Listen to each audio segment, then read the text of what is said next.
దూరపు కొండలు నునుపు. అదే సందర్భంలో పెరటి చెట్టు వైద్యానికి పనికిరాదంటారు. అట్లాగే మనకి మనోళ్ళ గొప్పతనం మనకి నచ్చదు. ట్రంప్ గొప్పోడు, కొమైనీ గొప్పోడు, నెతన్యాహు గొప్పోడు ఇట్లాగా.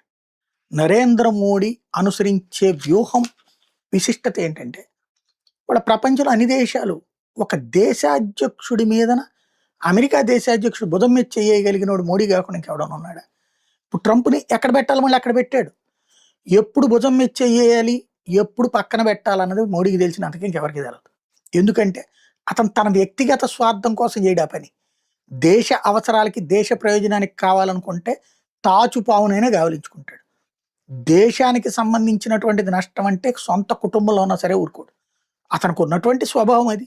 కొంతమంది అంగీకరించొచ్చు, అంగీకరించలేకపోవచ్చు. ఇప్పుడు చూడండి, చైనాని ఎదుర్కోవడానికి అమెరికాకి భారత్ తప్పనిసరి అవసరం. అందుకనినే అమెరికా మన మీద